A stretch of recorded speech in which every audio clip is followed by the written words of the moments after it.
Comparing and contrasting utilitarianism versus Kantian ethics.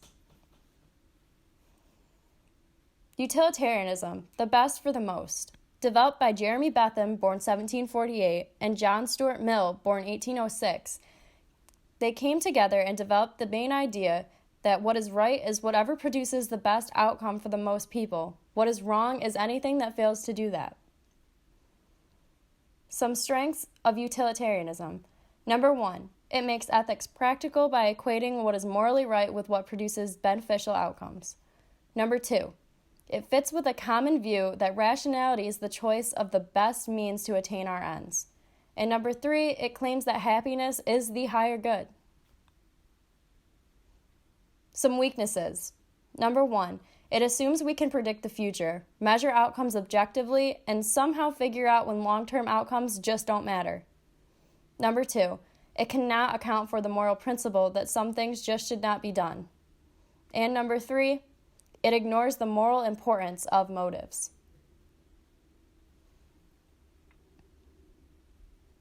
Some supporters of utilitarianism. First, we begin with economists. Then, we move on to some modern-day politicians. And lastly, we end with some English philosophers. On to Kantian ethics. A moral act is true to itself. An immoral act has conflict at its heart. Developed by Immanuel Kant, born 1724, the main idea of Kantian being the rightness or wrongness of an action is a property of the action itself, not its consequences. Wrong actions contain hidden contradictions in that they depend on the other people not doing them if they are to make sense for me to do them. Some strengths. Number 1, it provides a rational justification for concepts like basic rights. Number 2, it fits in with the idea that adults are morally and legally responsible for actions. And number 3, it claims that autonomous rational agents will come up with the same set of moral principles.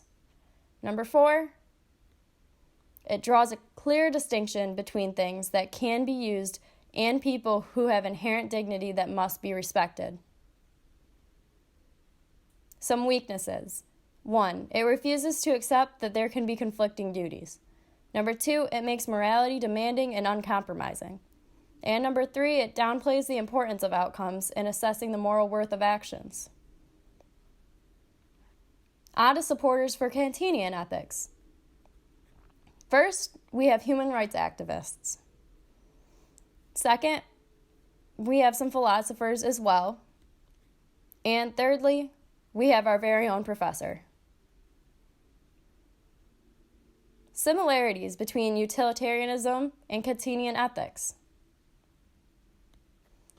While there are many differences, both utilitarianism and Kantian ethics are objective, lookingly for the greater good. Utilitarianism may take one path, but Kantian ethics may take a slightly different path. However, in the end, they are looking for the higher good on both sides.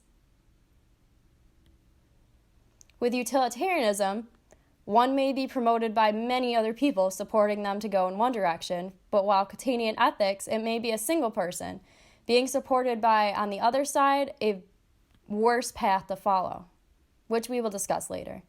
So in the end, the greatest similarity between utilitarianism and Kantian is the greater good. Now on to the differences. Utilitarianism and Kantian ethics both follow past the good, but Kantian ethics, humans are free rational beings capable of rational behavior and should not be used purely for enjoyment or happiness of another. So basically, I am not going to steal because I don't want someone stealing from me. The main idea of Kantian ethics. So when the Kantian walks down the path, that is what he is saying. On to utilitarianism, we should do actions that produce the greatest amount of happiness. So a utilitarian would say, I'm not going to steal because everyone would be happier if I didn't steal. So while the utilitarian walks down the path, he's being supported by others.